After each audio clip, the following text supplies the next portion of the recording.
Queridos, hoje nós estamos começando uma série de mensagens que vai pelos próximos domingos, até o final do mês de março, a trabalhar um pouco daquilo do que é a visão da Igreja Cidade Jardim para 2016. O que é a visão da nossa igreja para este ano. Então nós vamos estar durante o mês de março pregando sobre... Pode me dar a mensagem já aí, Ló, por favor? Sobre PGM mais RD. O que é então PGM? PGM é pequeno grupo multiplicador, tá? E o que é RD é relacionamento discipulador. Então em 2016 nós trabalharemos para a honra e glória do Senhor Jesus, baseado na música que cantamos, para que Ele cresça, que nós diminuamos. Então, tanto o pequeno grupo, onde você vai estar reunindo com alguns queridos aqui da igreja, reunindo durante a semana, e no relacionamento discipulador você vai estar escolhendo, convidando alguém para caminhar com você durante este ano. Essa pessoa será seu discípulo, e essa pessoa que será seu discípulo vai estar sendo desafiado a discipular alguém, a caminhar com outra pessoa. Quem foi que fez isso e fez muito bem feito? Jesus de Nazaré. Ele fez isso como ninguém. Você já imaginou se aqueles 12 que caminharam com Jesus só fosse à igreja aos domingos, assistisse ou participasse do culto dominical com Jesus, e depois eles voltassem para pescar, e depois eles voltassem como Mateus para ir para a coletoria de impostos, e depois ele voltasse para lá. Você acha que nós estaríamos reunidos hoje aqui, falando, pregando, cantando, adorando em nome de Jesus? Não estaríamos, queridos. Nós estamos hoje aqui porque Jesus caminhou com aqueles 12 homens, e não apenas caminhou, como também os enviou. E aqueles 12 discípulos fizeram outros discípulos. E mesmo quando a perseguição ferrenha veio, não teve mais como sustentar a igreja de Deus, o povo de Deus, porque aqueles discípulos, eles multiplicaram-se de maneira tal, que hoje estamos aqui reunidos para glorificar o nome do Cristo que venceu a morte, o nome do Cristo que ressuscitou. Então, PGM, pequeno grupo multiplicador, aliado a um relacionamento discipulador, vai nos levar a cumprir esta equação aqui, que é uma equação, quando olhamos, errada, tá? Nunca 500 mais 1 foi 1000, 500 mais 1, né? E aí não precisa ser nem um Pitágoras, né? 500 mais 1 dá 501, evidentemente, ok? Mas por que 500 mais 1 é igual a 1000? Hoje, nossa igreja, nós temos um pouco mais de 500 membros, tá? E nós estamos, então, convidando você a, de maneira animada, a de maneira firme, olhando para Jesus, querendo que Jesus cresça, que Jesus apareça, você diminuindo, você sendo constrangido. Queremos que você que faz parte desses 500, ganhar uma pessoa para Jesus. Nós vamos chegar em dezembro de 2016 com 1000 membros, cantando que Ele cresça, que Ele apareça e que eu diminua. Amém? Simples assim. Precisamos então agora começar essa caminhada. PGM mais relacionamento discipulador é igual então, ou isso resulta em 500 mais 1 igual a 1000.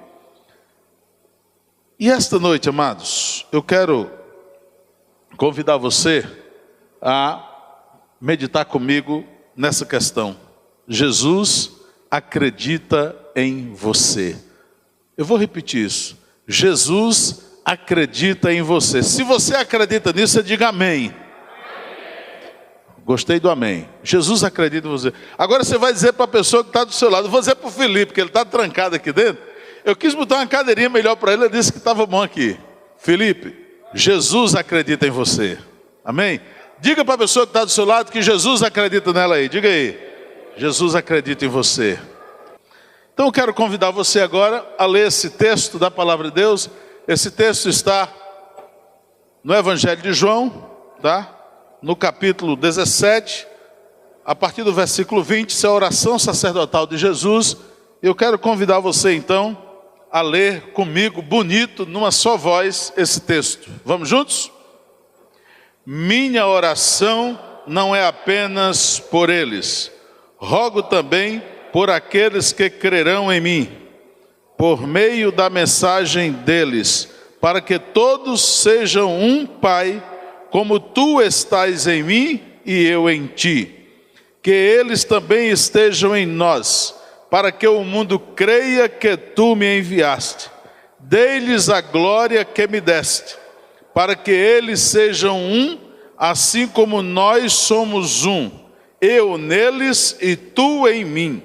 Que eles sejam levados à plena unidade, para que o mundo saiba que tu me enviaste e os amaste como igualmente me amaste. Pai, quero que os que me deste estejam comigo onde eu estou e venham à minha glória, a glória que me deste porque me amaste antes da criação do mundo. Pai justo, embora o mundo não te conheça, eu te conheço, e estes sabem que me enviaste.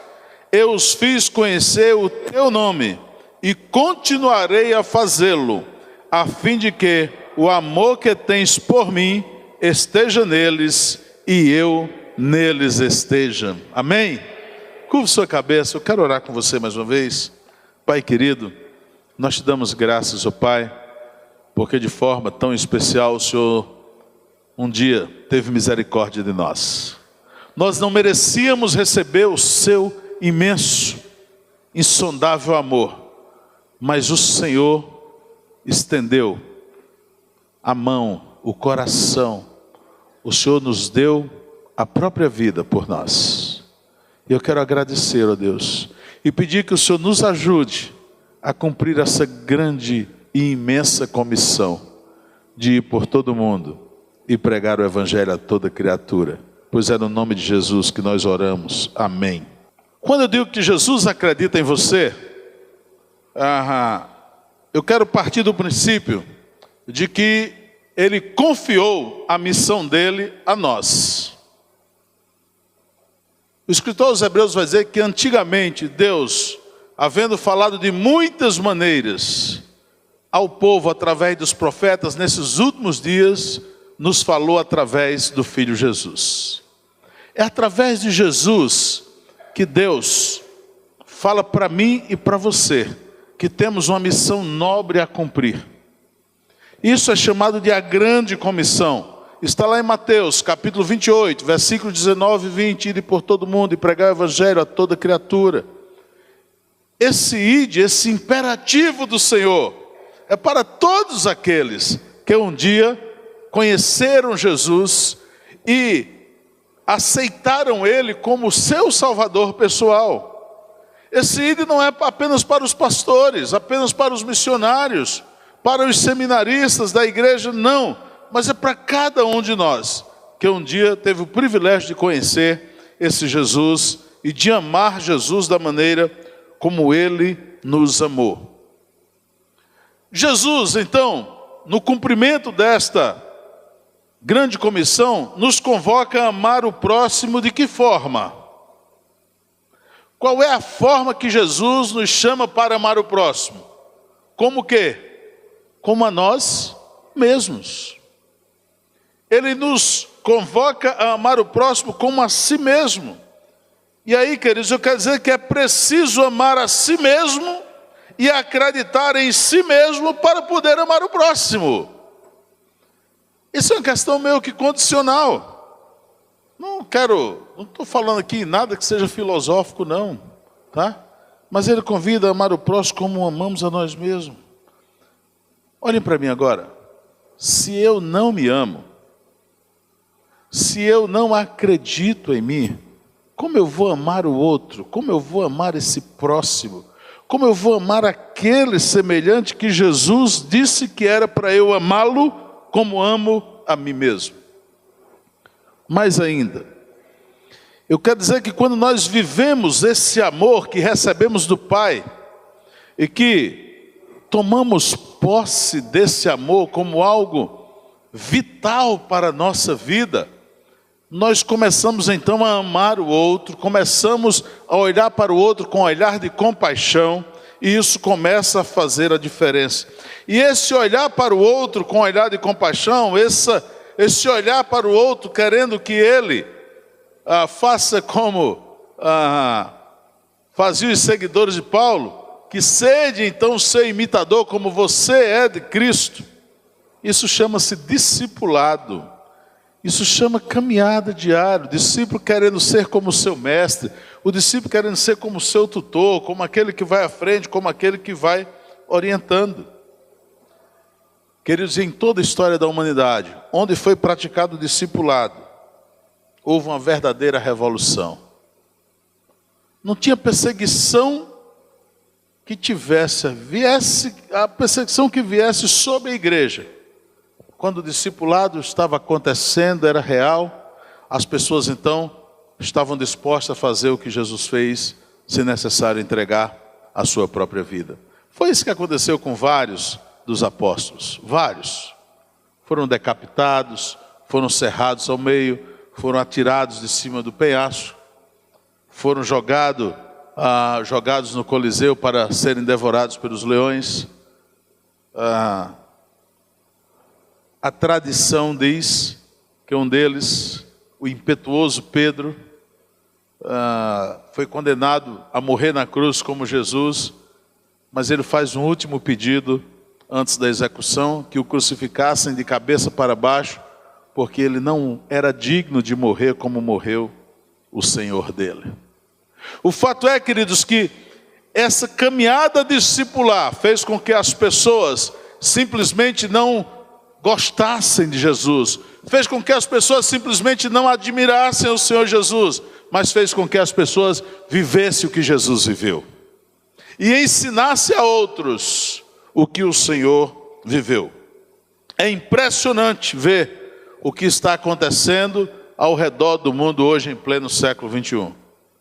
No tempo em que o Estado Islâmico mata cristãos como se matava na época do Império Romano sob o comando de Nero, nesse tempo há cristãos ali pregando a palavra de Deus, não negando a fé.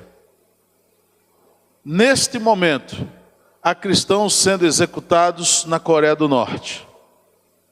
Neste momento, há cristãos se negando a sair da Coreia do Norte, mesmo sendo chamado pelas agências missionárias que os enviou, ou que os enviaram, eles estão se negando, dizendo que estão dispostos a morrer por amor ao Evangelho. Nós precisamos, queridos, ter de Deus, na palavra dele, a revelação clara, melhor dizendo, do tanto que ele acredita em nós. Você precisa ler a palavra de Deus com amor, ler a palavra de Deus meditando nela e descobrir o quanto Deus acredita em você, o quanto Ele confia a obra dele a você. Você precisa olhar para esta palavra revelada e enxergar nela que Deus o amou de tal maneira que não apenas deu o seu Filho para salvar, mas Ele fez isso porque Ele confia e Ele acredita em você. Ele quer que você seja aquele que vai continuar a obra de levar o Evangelho a toda criatura, de levar o Evangelho a todo mundo. Aí, queridos, quando você compreende isso, você vai para outro patamar ministerial. Quando você entende que Deus confiou em você ao tal ponto de confiar a nobre missão de pregar o Evangelho a outras pessoas, você sai do patamar da cadeira e vai para o patamar das ruas anunciar Jesus aos seus colegas, aos seus amigos, aos seus parentes. Você não contenta-se em apenas ouvir uma mensagem dominical e ir para casa. Domingo eu não apresentei esse tipo de crente, mas vou apresentar hoje, tá certo? Cumprindo aquilo que chama-se de crente 3S. É o crente que é salvo, está sentado e fica satisfeito. 3S, salvo, sentado e satisfeito. Não. Quando você tem essa noção da confiança de Deus por você, você deixa então isso e vai a campo. Para que a gente possa compreender melhor o quanto esse Jesus acredita em nós, eu quero observar um pouquinho desse pano de fundo de Jesus com o povo judeu. Jesus, ele é criado como judeu, ok? Ele foi apresentado no templo, está lá em Lucas o texto, e ele era um praticante do judaísmo. Ele cumpria aquelas regras de ler a Torá, tá? Porque havia uma prática de que a criança com 6 anos, ela ia ser orientada pelo rabino e decorava a Torá, ok? A Torá se resumia em quê? Os 5 primeiros livros da Bíblia, Gênesis a Deuteronômio. E essa fase era chamada no judaísmo de Bet-Beth, tá? Era o nome dessa fase. Mas aos 10 anos, a criança voltava para seus pais e era treinada no seu ofício, tá? Por isso que nós vamos ver, já depois dessa idade de 10 anos, Jesus, tá? Acompanhando José no ofício da carpintaria. É dessa forma que se dirigem a Jesus. Não é este o carpinteiro, filho de José? Ninguém é chamado pela profissão, evidentemente, se não trabalha naquilo, ok? Se não faz aquilo. O fato é que depois dessa idade, algumas crianças se destacavam naquilo que faziam. Era tipo um primeiro estágio que elas viviam, um primeiro estágio que elas passavam, tá? E eram encaminhados então para a segunda fase, que era onde iam aprender o restante do Velho Testamento ou do Antigo Testamento. O interessante é que normalmente, veja só, o rabino ele não respondia perguntas, mas ele provocava até as crianças conseguirem responder, tá? Então, uma perguntinha fácil aquela, né? Olha, mas se era Caim e Abel, né? E aí, Caim matou Abel. Com quem foi que Caim casou, né? Com quem foi que... Como é que a raça humana progrediu, né? Então, a criança ia ler, e aí ele ia descobrir que não era apenas Caim e Abel. Ele vai chegar lá no Gênesis e vai ver que o Gênesis relata que depois que gerou a Sete, que era o terceiro filho de Adão e Eva, ele teve filhos e filhas. Mas o rabino não respondia isso. Provocava então para que as crianças estudassem e aí respondessem as perguntas. Ensinava os princípios da palavra de Deus àquelas crianças, os escritos dos sábios, dos anciões de Israel. Esta fase, queridos, era entre os 10 e os 14 anos, e nessa fase eles sabiam de cor o Velho Testamento. Que coisa impressionante, né? E é porque eles não tinham aqui no celular, né? Que podia estar todo momento, né, lendo. Não era. Só para vocês compreenderem um pouquinho mais dessa caminhada, essa terceira fase, o judaísmo chamava de Bet Mitash. E isso era só para aqueles que eram mais dedicados. E eles pediam para ser discipulados pelos rabinos. E aqui, neste momento da história, surge o primeiro conceito de discipulado. Eles queriam ser, então, discipulados pelos rabinos. Eles queriam ser um dos seus, segura aí, pequeno grupo multiplicador, um dos seus talmidins, né? Nós temos um pequeno grupo que o nome é esse, talmidim, que quer dizer discípulo, aquele que estuda, aquele que quer ser igual o seu mestre. E isso era uma espécie de vestibular. O rabino avaliava a vida da pessoa como um todo. Preste atenção numa coisa. E veja porque Jesus é o diferencial disso tudo. Disso tudo. É que para se tornar um rabino famoso, era necessário ser escolhido por outro rabino. Alguém de nome conhecido, tinha que escolher outro. E estes adolescentes, queridos, eles seriam questionados sobre muitos detalhes da palavra de Deus, muitos detalhes. E somente quando um rabino acreditava que aquele jovem poderia ser um grande rabino, é que dizia, então vem e siga-me. Quando aquele homem via no outro qualidades suficientes, então esse cara, ele é o cara, ele vai ser um grande rabino, então vem e siga-me. E que alegria era então para aquele acompanhar o mestre. Mas na maioria das vezes, amados, o que acontecia é que o rabino olhava e dizia, você chegou longe demais. Olha, você aprendeu muito. Você chegou ao segundo estágio, mas você não poderá ser meu discípulo. Que frustração. Era o sonho, seguir o seu mestre. Mas a grande maioria recebia um não dos seus rabinos. O que é que acontecia então? O talmidim ia morar com os rabinos, tá? Os pais ficavam orgulhosos de dizer que o filho era talmidim. O talmidim seguia o rabino o tempo todo, pois sua missão era ser igualzinho a ele, parecido com ele. E aí, queridos, os estudiosos da Bíblia e da vida de Jesus dizem que provavelmente Jesus caminha até o segundo estágio nesse acompanhamento rabínico. E o rabino, ele começava a discipular aos 30 anos de idade. Então, ele não podia começar a discipular se ele fosse novo. Ele tinha que ter pelo menos 30 anos de idade.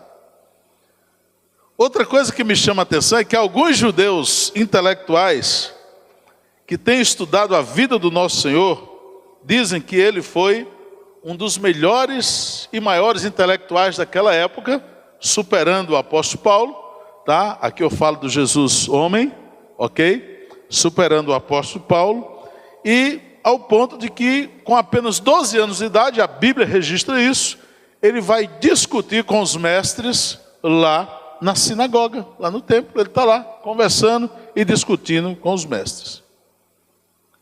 Havia uma expressão muito comum, só para vocês terem uma ideia de como era essa caminhada e como nós olhamos para o relacionamento discipulador que queremos empreender aqui na Cidade Jardim no ano 2016. Existia um ditado que era o seguinte: cubram-se da poeira do seu rabino. Cubram-se da poeira do seu rabino.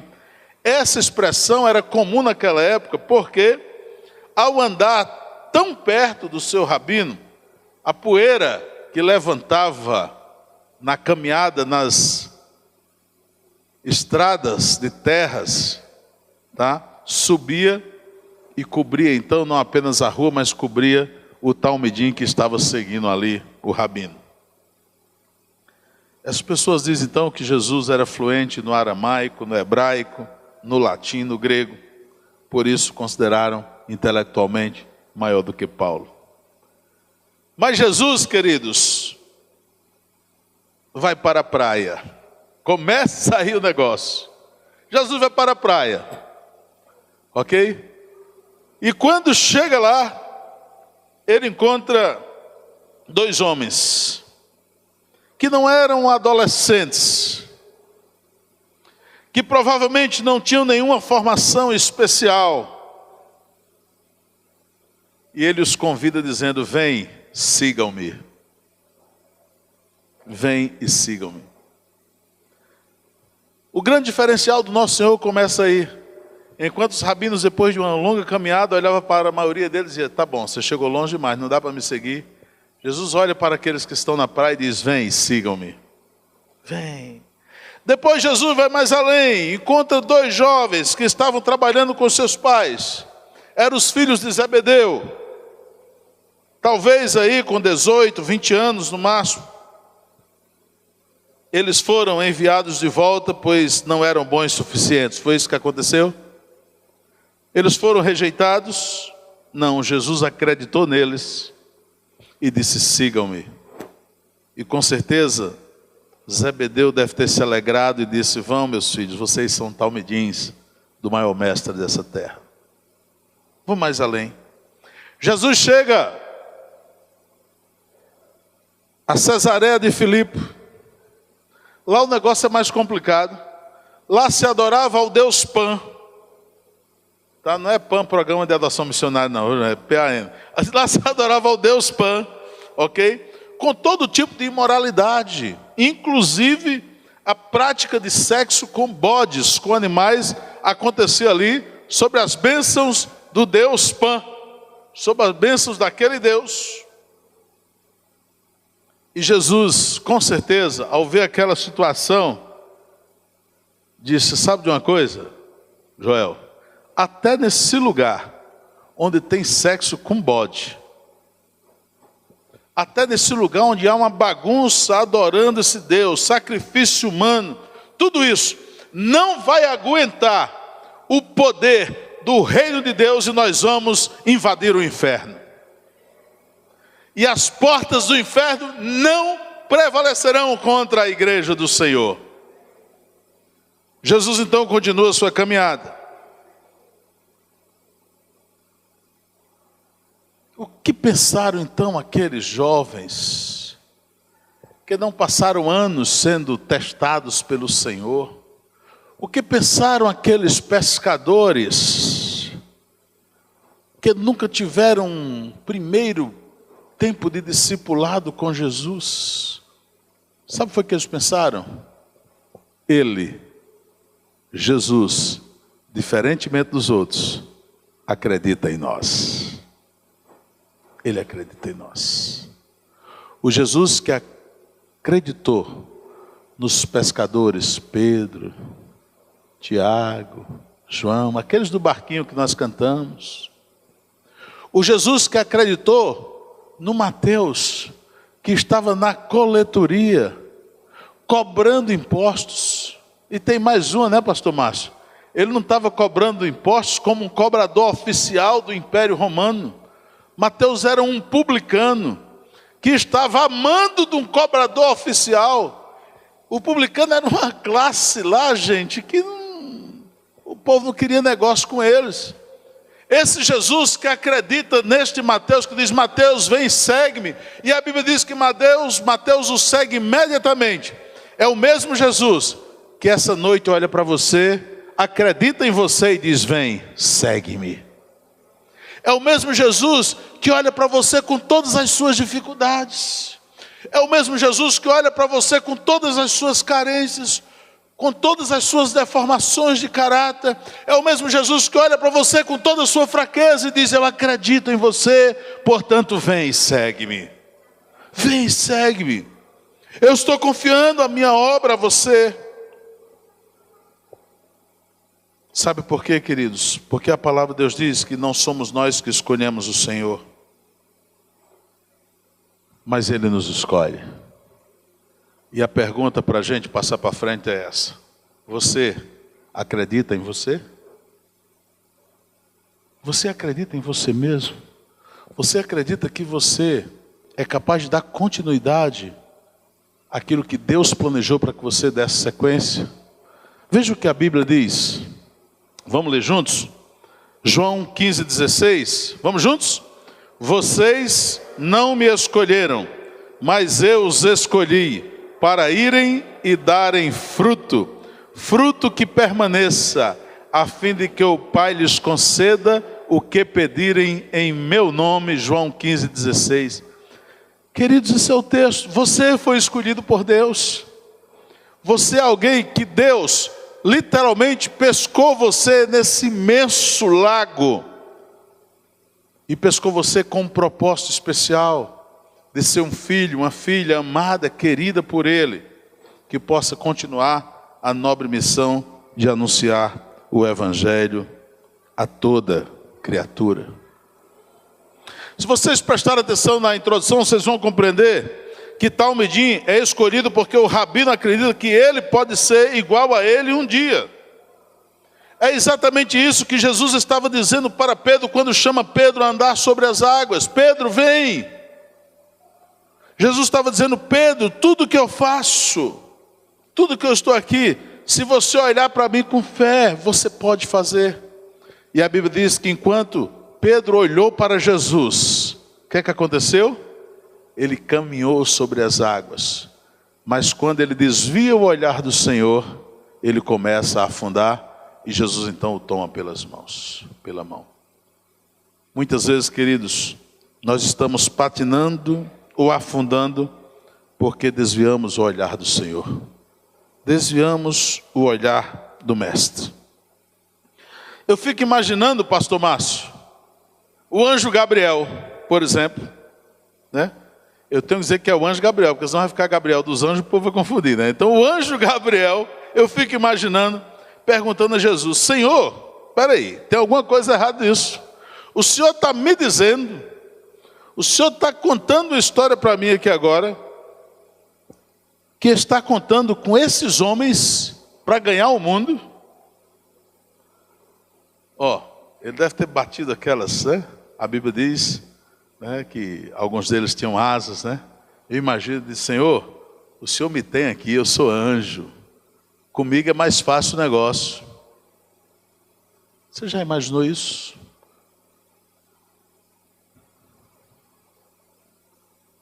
A resposta do Senhor foi sim. É com eles que a minha história vai continuar. E eu fico a imaginar, queridos, que Miguel, o outro anjo, também citado nas Escrituras, teve coragem de olhar para o Senhor e dizer, Senhor, e se esses homens falharem? Qual é o plano B?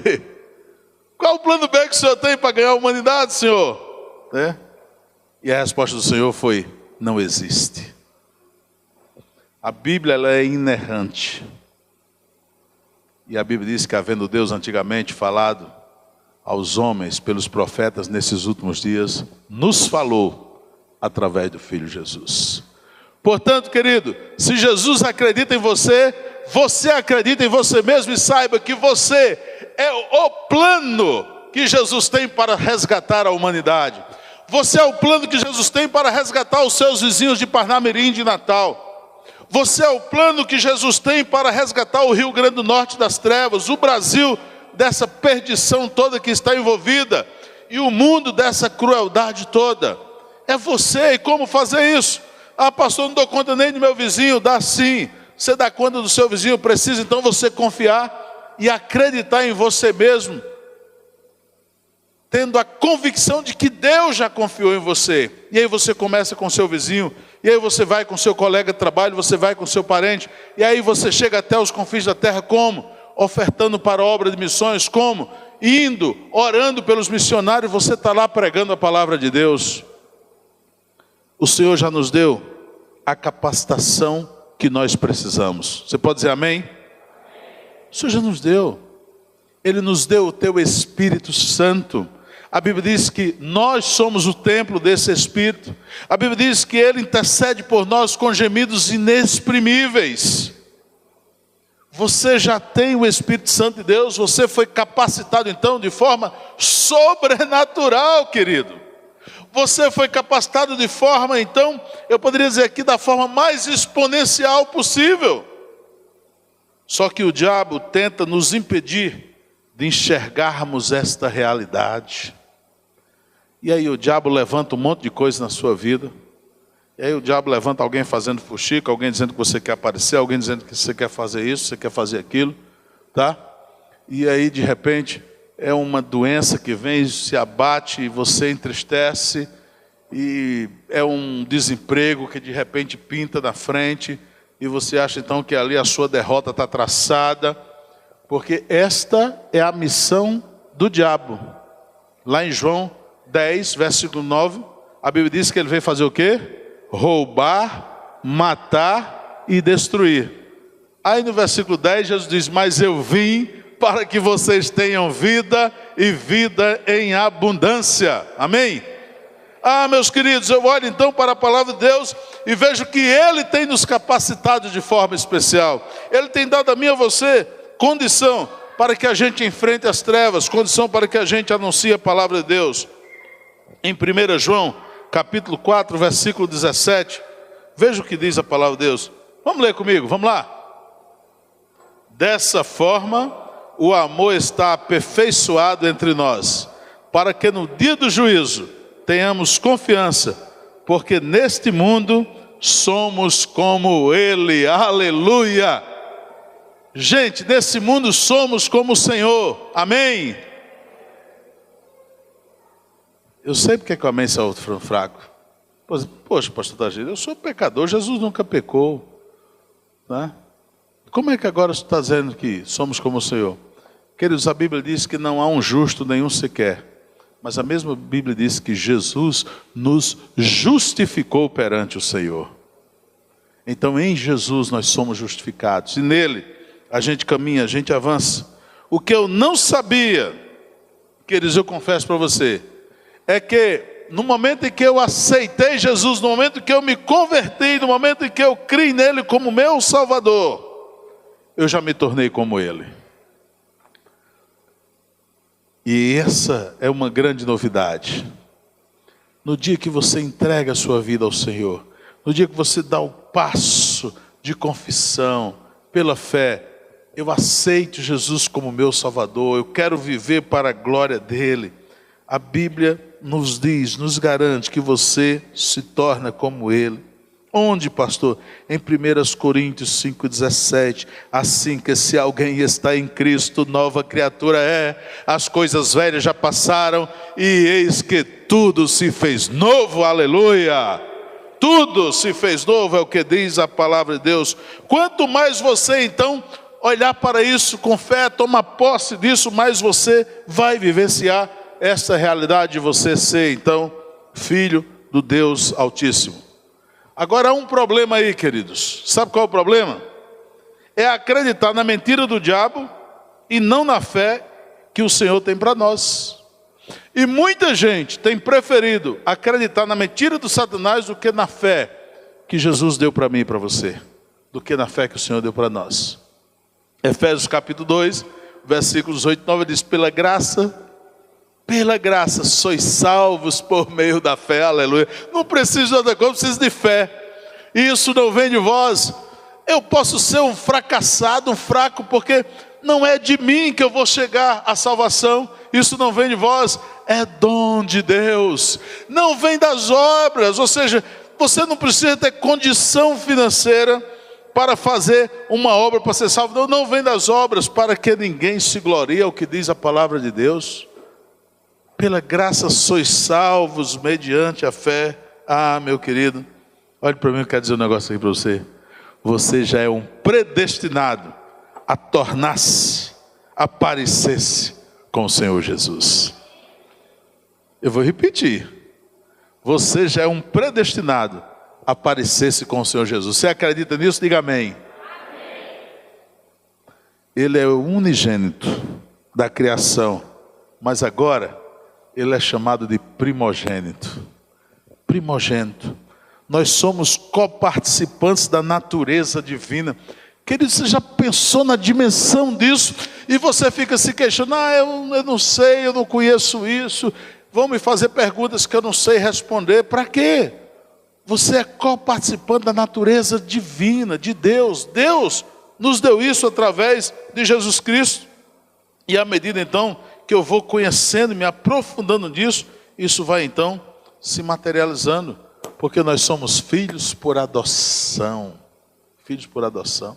E toda vida que eu falo em filhos por adoção, não tem como não lembrar da minha filha Graziela. Toda vez que eu falo em filhos por adoção, não tem como eu não lembrar de tantos que eu conheço que têm filhos adotivos. Porque a primeira impressão que há é que, se é por adoção, nós não vivenciamos o mesmo amor que o filho legítimo vivencia. E só diz isso quem nunca adotou um filho. E só diz isso quem nunca conviveu com essa realidade de alguém que adotou um filho ou uma filha. Porque quando você vive isso, você vai compreender de forma muito clara que o amor dado, derramado pelo filho adotivo, é exatamente igual àquele que não é adotivo. E Jesus então, ele nos tem como filho por adoção. E o apóstolo Paulo, quando escreve aos Romanos, gente, na orientação do Espírito Santo de Deus. Veja o que ele diz aí em Romanos 8, de 15 a 17. Você consegue ler comigo? Vamos lá juntos? Pois vocês não receberam um espírito que os escravize, para novamente temerem, mas receberam o Espírito que os adota como filhos, por meio do qual clamamos, Abba, Pai. O próprio Espírito testemunha ao nosso Espírito que somos filhos de Deus. Se somos filhos, então somos herdeiros, herdeiros de Deus e co-herdeiros com Cristo, se de fato participamos dos teus sofrimentos, para que também participemos da tua glória. Aleluia, queridos. Nós recebemos este Espírito, e esse Espírito, queridos, é o Espírito que testifica o amor do Pai para conosco. Veja o que é que o apóstolo Paulo diz ainda em Gálatas, capítulo 4, vamos ler juntos? E porque vocês são filhos, Deus enviou o Espírito do seu Filho ao coração de vocês, e ele clama, Abba, Pai. Assim, você já não é mais escravo, mas filho. E por ser filho, Deus também o tornou herdeiro. Aleluia. Você é herdeiro da promessa de Deus. Você é herdeiro da promessa de Deus. Não, nada menos do que isso. Nada menos do que isso. Agora o que ele olha para você e diz, eu confio em você. Você é meu filho, você é herdeiro da minha promessa. Agora vai e cumpra a tua missão. Interessante que nos dois textos, tanto de Romanos como no texto de Gálatas, a palavra usada é Abba, Pai.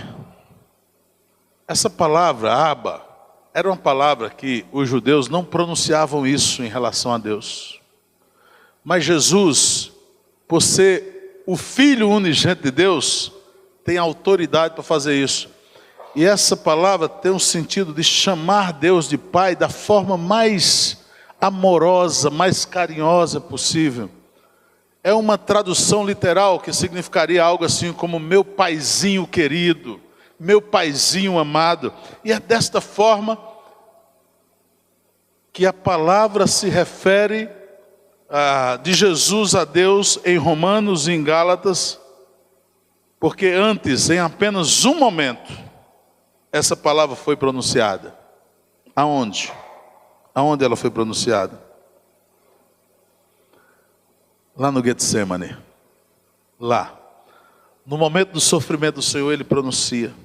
Então, só para vocês entenderem um pouquinho, na lei romana, se um filho estivesse tentando tomar a herança do pai, o pai poderia matar o filho. A lei romana permitia que se o filho quisesse tomar a herança do pai, ele podia matar. E a lei apoiava isso completamente. Quando o filho, por exemplo, era preguiçoso, não agradava ao pai, esse pai poderia deserdar o filho e adotar outro. Tá? Você é um vagabundo aí, então bota para fora e adota outro. A lei permitia que isso fosse feito. A chamada lei das 12 tábuas romana, dizia que uma vez adotado um filho, ele nunca mais poderia ser deserdado. Olhe para mim. Se a lei romana dizia isso, o que é que você acha que Deus diz depois que adota você? Ele abraça você, ele confia em você e diz, nunca mais você será deserdado. Você é meu filho. Receba então por herança o reino preparado desde a fundação dos séculos. Meus queridos, quando a gente começa a caminhar na palavra de Deus, quando a gente começa a ver a palavra de Deus, eu quero chegar ao texto de Marcos, capítulo 14. Essa é a terceira vez na Bíblia que aparece isso, e a primeira de todas. Havia perspectiva, naquele momento, de Jesus ser separado do Pai. Naquele momento havia uma expectativa de que ele, que nunca havia acontecido antes, nem na lei dos homens. Mas Jesus estava ali, o sofrimento era grande, e ele disse, Abba, Pai, se possível for, passa de mim esse cálice. Você pode pensar que isso era algo combinado entre o filho e o pai? Claro que não, queridos. Naquele momento em que diz os estudiosos que o Senhor começava a receber o peso do meu pecado e do seu pecado sobre ele, tanto o pecado daqueles que já tinham vivido, como dos que estavam vivendo, como aqueles que nasceriam depois dele. Naquele momento, era como se Jesus estivesse dizendo: Pai, vê se não tem outro jeito. Vê se não há outra maneira. Está difícil demais. E a Bíblia relata, queridos, que o sofrimento do Senhor foi tanto, tá, que ele suou gotas de sangue. Isso é um fato, que a medicina hoje explica isso, que uma pessoa em sofrimento extremo, realmente isso pode acontecer, confirmando a veracidade bíblica. Ele foi deserdado do trono por amor a mim e a você. Pense nisso. O Senhor vai à cruz, assumindo a morte que era minha e que era sua. O Senhor vai ao Calvário, no meu e no seu lugar. E a sensação de desamparo do Pai era tão grande, que a Bíblia diz que lá na cruz, ele clama: Elohim, Elohim, Deus meu, lama sabactane, porque me desamparastes. Esta foi a sensação de desamparo. Eloí, Eloí, lama sabactane. Deus meu, por que me desamparaste? Mas eu quero dizer para você que todo aquele sofrimento foi provisório. Porque o meu Senhor, o seu Senhor, herdou o nome que é acima de todos os nomes. Ele foi morto, sepultado, mas ao terceiro dia, ele ressuscitou para a honra e glória do nome do Senhor Todo-Poderoso. Queridos, viver pequeno grupo multiplicador e relacionamento discipulador é algo que você só precisa fazer uma coisa para viver: crer que Ele confiou a você a obra para continuar a pregação do Evangelho. Se você crer nisso, se você confia que Deus, através do seu Filho Jesus, confiou a você essa obra, você esta noite vai levantar-se daqui. E se você não fizer parte ainda de um pequeno grupo multiplicador, você vai dizer: eu quero esta semana me agregar a um pequeno grupo. Eu quero conhecer esse negócio. Eu quero saber se isso presta mesmo. Eu quero saber como é essa história. Eu quero saber o que acontece dessa reunião. Eu quero saber como é que eu vou fazer essa caminhada. Quero convidar você a fechar os seus olhos agora.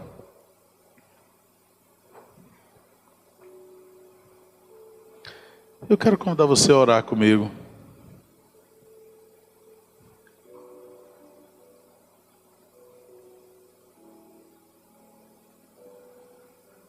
Pai querido, na sua oração sacerdotal, o Senhor disse que, assim como o Senhor era um com o Pai, o Senhor então deseja que nós sejamos um contigo. Eu quero, Deus, nesta noite, no nome do Teu Filho amado Jesus Cristo, pedir a Deus que não nos deixe viver de forma diferente, como o Senhor desejou que nós vivemos. Que nesta noite nós sejamos verdadeiros discípulos de Jesus Cristo, dispostos, ó Deus, a ensinar a outros aquilo que temos aprendido de Ti, dispostos, ó Deus, a caminhar com outros, assim como caminharam conosco, como caminham conosco. Então, Pai querido, eu quero, no nome de Jesus Cristo, pedir que o Senhor tire qualquer reserva do coração do Teu povo agora, qualquer barreira, ó Deus, em relação aos pequenos grupos, a caminhada um a um, ó Deus. Eu quero pedir, ó Pai, que nesta noite o Teu Espírito Santo, aquele que um dia nos convenceu da justiça, do pecado, do juízo, esteja agora, ó Pai, nos convencendo a sermos discípulos frutíferos do Senhor Jesus. E que a gente possa, ó Deus, olhar para a oração que Jesus fez, para a oração sacerdotal, e dizer: pela misericórdia dele, eu sou um com ele, assim como ele é um com o Pai. Muito obrigado, Deus, por esse tempo precioso na tua presença, pois é no nome de Jesus que nós oramos. Amém. Amém.